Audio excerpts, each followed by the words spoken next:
Hey guys, Fox here, and today we're going to be ranking the top 10 best returning quarterbacks ahead of the 2025 UFL season.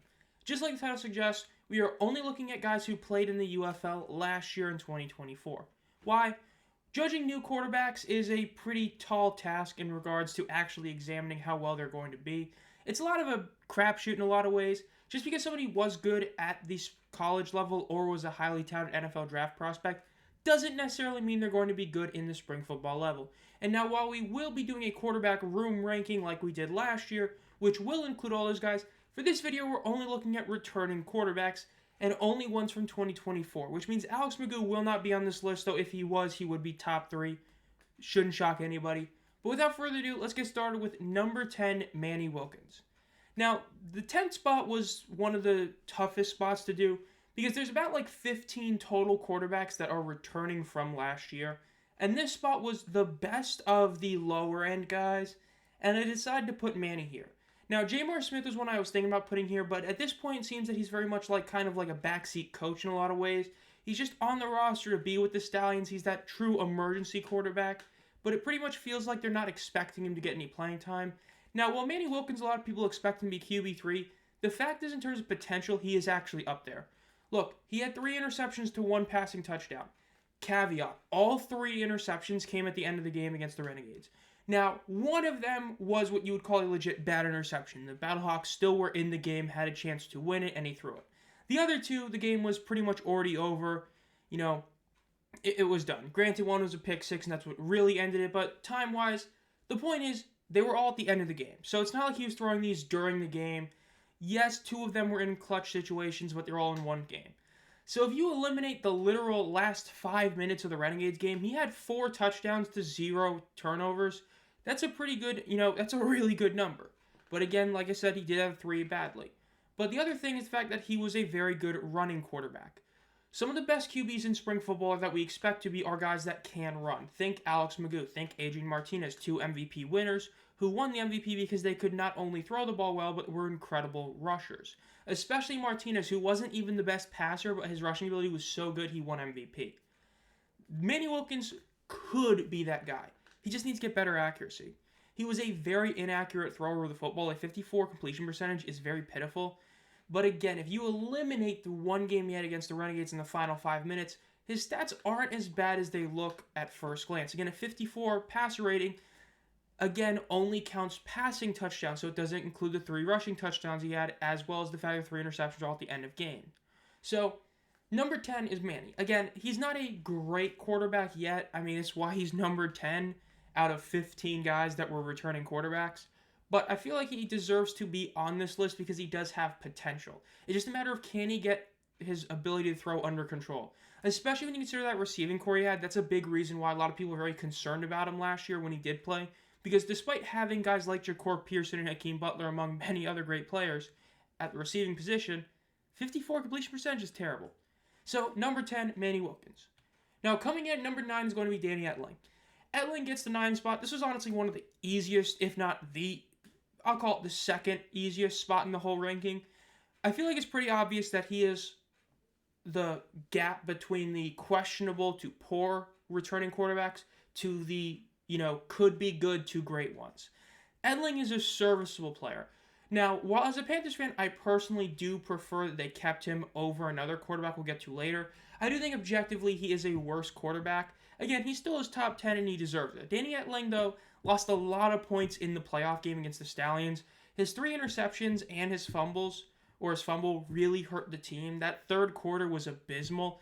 And when Matt Corral came in and thoroughly outplayed both the starting Martinez and Danny Etling, it really hurt Etling. Just like Garbers, how Garbers lost a lot of, momentum and a lot of belief about him when he had that god-awful championship performance. Etling had a very similar thing happen in the first round against the Stallions. But aside from that, he was a very serviceable quarterback after E.J. Perry got hurt. He ended up throwing 3 touchdowns to 2 interceptions, not great. 2 rushing touchdowns, 2 fumbles, not great. But he was a very serviceable quarterback, and that's why he's at the 9 spot. He's somebody that if he has to start for you, he can win you games. It's just that he's not a great quarterback at this level. Essentially, he's not somebody you're going to look at and say, wow, he had a really great season. He's going to get an NFL opportunity. But he's somebody that if he has to start for your spring football team, your season's not lost. It's just, going to be a bit tougher. That's why he's at number 9. He's a good gap from the poor to, really raw talents like guys like Holton Ahlers who have not played yet, or guys like Jamar who we don't know exactly what he's doing now, Manny Wilkins, guy that's a project, versus these other guys who are more established, well players, or guys who may still be projects but are very far ahead on it. So, number 9, Danny Etling. Now, coming at number 7 and 8 is going to be Quinton Dormady and Troy Williams. This is one of two split ones. You can really put either guy at either spot. I'm not going to make this a huge deal between two of them. This and the other one we'll get to later are both closer than like the Mike Nolan, Wade Phillips, and the coaching ranking, if you saw that. These two guys, in my mind, are pretty much equal. You have two guys that one of them historically will give you like one good game out of every 5, and then the other 4 not great in Quinton Dormady. Then you have Troy Williams, who it's a huge question of what the hell happened last year. In 2023 with the Maulers, he was an incredible rusher. He would lead the Maulers in rushing yards week in and week out. This past season, did virtually nothing. 74 yards is nothing. That's what he would put up normally in some of those Maulers games. Was that because he took a step back? Was it because of the terrible offensive line? It's a big question. Now, turnovers are another issue. These guys were number 2 and 3 in interceptions thrown. And Dormady also had 3 fumbles lost, which puts him at an abysmal 9 turnovers to 6 touchdowns. Now, again, Troy Williams wasn't much better, but he was at least even 6-6. So you have two guys who were turnover-prone quarterbacks who did get sacked a decent amount of times, but again, Quinton Dormady has that potential to give you a great game every few weeks. He had that one great half against the Panthers last year. He had that incredible game against DC in 2023. Aside from that, not much. Very much like Josh Love for the Panthers in 2023 if you were a USFL fan. Troy Williams, again, took a major step back in 2024 from what we saw when he was with the Maulers. It's not the head coach or offense coordinator, but Jaron Horton was somebody who was with Troy Williams with the Maulers. Maybe there's some benefit there. We'll see. Again, these two guys are very similar. I think these are the backups to the Showboats. Would I be super shocked if one starts? Not really. The Showboats got really lucky. The Quinton Dormady trade has now aged well because of the fact that Jordan Ferguson retired. Congrats to him on retirement. He had a great season last year. But for the Showboats' point of view, you gave up a player that retired to get a backup quarterback who might start. So that trade ended up working out for them. But as of now, 7 and 8, Troy Williams, Quinton Dormady. Now, coming in at number 6, I'm going Jordan Ta'amu. Look, I've seen some lists that put him top 3. I'm sorry, I can't. Jordan Ta'amu is somebody who, because of a lot of these other, spring football icons like an A.J. McCarron, assuming nothing big happens the next couple weeks, stepping away from spring football and potentially a career, Jordan Ta'amu has become on that elite tier by default when he really shouldn't. Look, I understand. This past season in 2022, he didn't have the best squad around him. But you cannot take away the fact that in 2 of the 3 spring football seasons in the ultra-modern era, he has led leagues in interceptions thrown. In the USFL, he had the most interceptions thrown in 2022. This past season in the UFL, he had 9 interceptions, which also led the entire league this year. That's terrible. It's 15 touchdowns, a great number. That's a really good amount of touchdowns. Wasn't the best in the league, and a guy like Perez threw less interceptions and more touchdowns. Ta'amu did lead the league in passing yards and touchdowns in 2022 in the USFL, but again, he had a lot of turnovers. He wasn't the most efficient quarterback. The only season he has had a really great year, which he did win Offensive Player of the Year, debatably. I think a lot of people agree that Abram Smith should have won it in 2023. And even quarterback, a lot of people argue there were guys who were better than him. Ben DiNucci, A.J. McCarron, you could argue. The fact is, Ta'amu is somebody who it very much seems like he has to have a great team around him. Now, of course, any quarterback needs a good team around them. We've seen what happens when a team is just awful around a quarterback. You can only do so much. But in Ta'amu's case, it's one of those things where it's if he doesn't have the elite talent around him, he's throwing a lot of interceptions. He's still a good quarterback. Again, I'm putting him ahead of multiple other guys who have been legit starters in spring football. But I don't think he's a top 3 quarterback like I've seen some lists put. The fact is, that 2023 Defenders team, I genuinely feel there's probably 5 or 6 quarterbacks that would have also gotten you at least 8, but would have been able to match Ta'amu's 9 wins most likely, maybe even go undefeated. You put Luis Perez in that team, they're probably going undefeated. You put Case Cookus on that team instead of, that whatever the offensive line was this past season. They're probably winning. A.J. McCarron, probably winning a ton. Alex Magoo, winning a ton. Matt Corral, winning a ton. You know what I mean? There's a lot of guys you could have put on that same team, and they would have been very successful. I mean, you had Lucky Jackson and Abram Smith as a 1-2 punch at receiver and running back. And that's not even all the talent they had. So, I mean, his 2023 season was great, but I think that number 6 is where he should be. This past season was a good example of that. He was the starter for the whole year, and I think, if anything, that actually hurt the team. They didn't get to see what Jalen McClendon could do, somebody who did a lot with a Vegas Vipers team that was abysmal. We didn't actually get to see him legitimately play because they were just so gung-ho on keeping Ta'amu out there. So now they got to the point where they trade away McClendon because they didn't actually see anything in him, because they didn't let themselves see anything in him. So now you're running it back with Ta'amu, and you're hoping that Abram Smith comes back fully healthy, and you're hoping that Reggie Barlow just had an off year because of all the injuries. Number 6 is Ta'amu. I've said a lot of negative stuff about him, but he still is number 6. I'm still putting him higher than a lot of other guys on this list for obvious reasons. It's just when you can include potential, who he is, and his team around him, I think number 6 is where he should go. Number 5 and 4 is going to be E.J. Perry and Nolan Henderson. This might be the hot take, but I really don't think it is. Nolan Henderson on a Roughnecks team that produced arguably 2 of the worst quarterbacks last year in Jarrett Garantano and Reed Sinnett actually looked competent. He actually looked really solid with that team. Now, a lot of that was because he was a very good ground quarterback. In the couple of games he started and the couple others he played in, he would end up having 143 rushing yards. It's top 20 in the entire league. He had a rushing touchdown. He had a couple of passing. He only had 1 interception. He only got sacked 5 times in the couple of games he played in.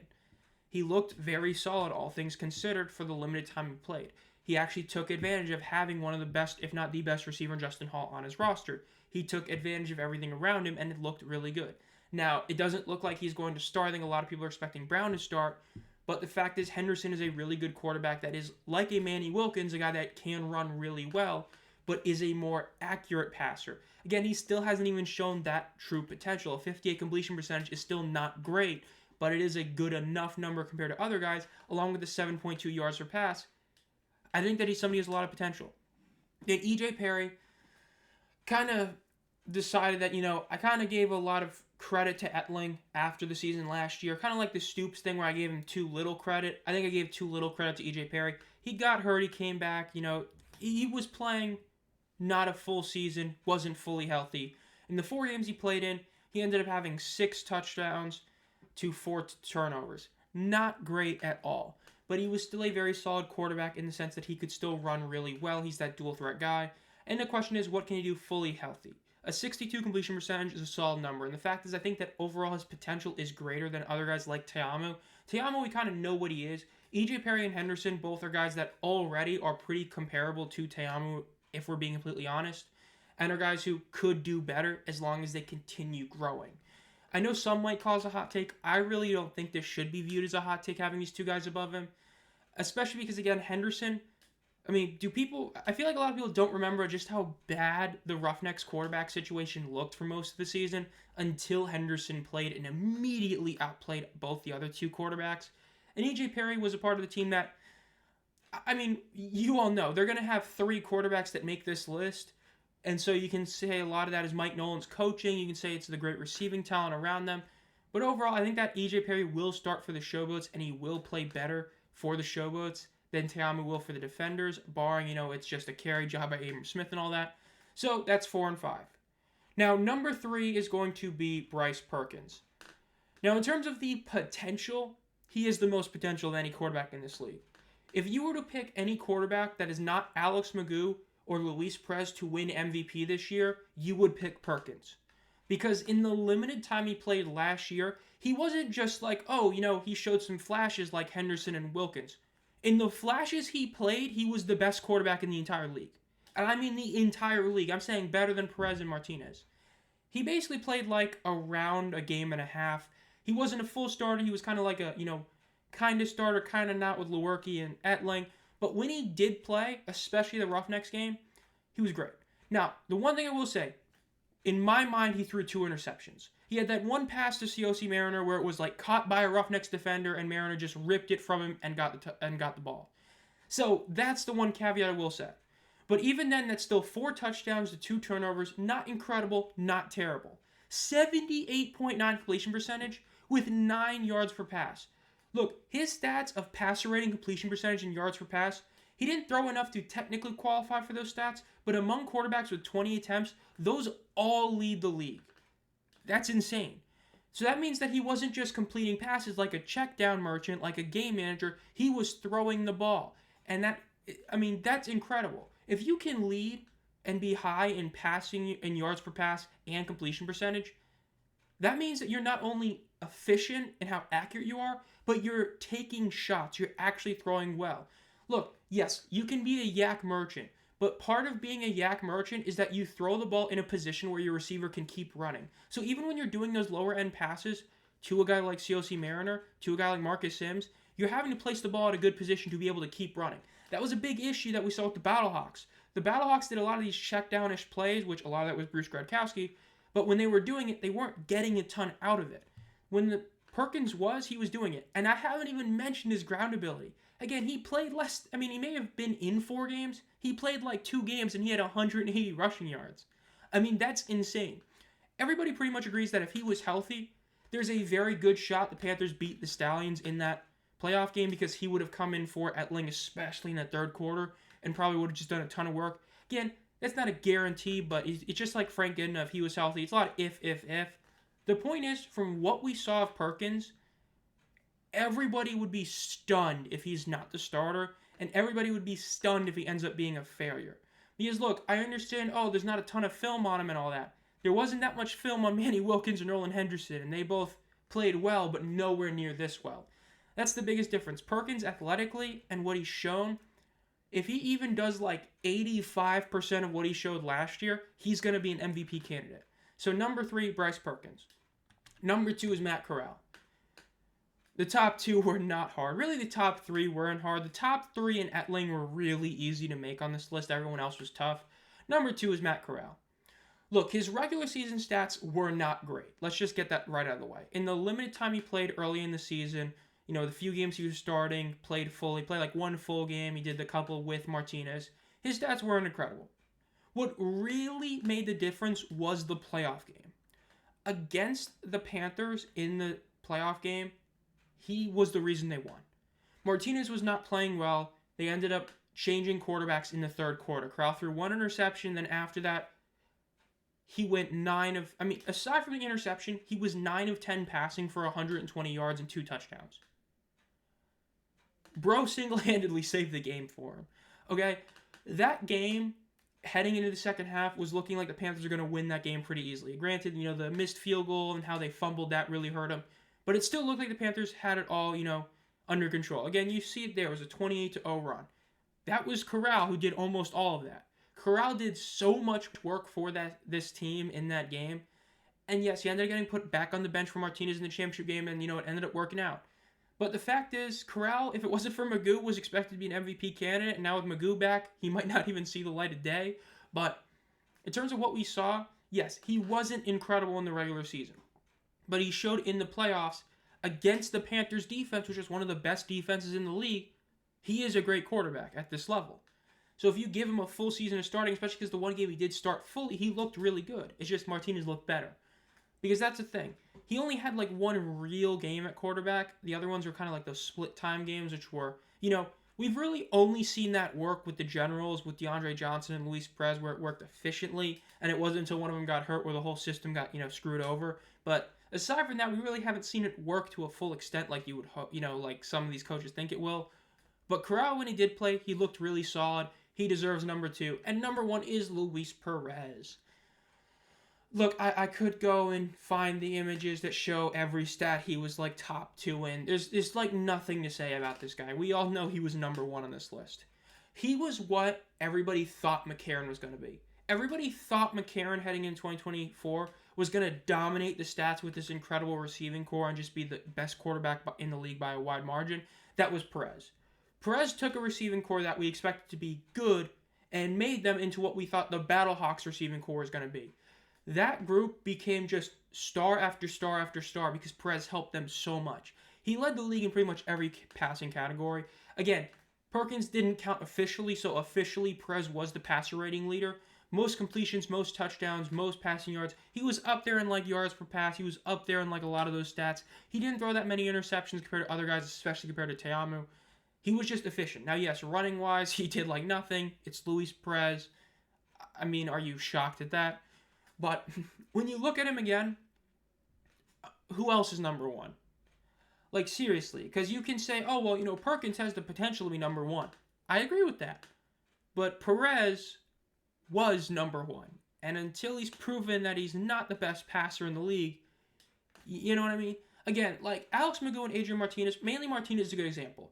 Martinez was not nearly as good a passer as Perez was, but he was such a dominant rusher, he was a better quarterback objectively than Perez. He's not in the league this year. Now, Alex Magoo, from what we last saw, is the best quarterback in the league. Because from what we last saw of him, he was dominating passing and rushing. But he hasn't been in spring football for a year. He hasn't been a full quarterback during his time with the Packers. We'll see how he transitions. So even if I did include him, Magoo probably would have come in number 2 in this list. Would have put him at number 2, bumped Manny Wilkins off the list if I would have included him. But like I said, I wanted this to be just UFL returning quarterbacks. So with that, that's the list.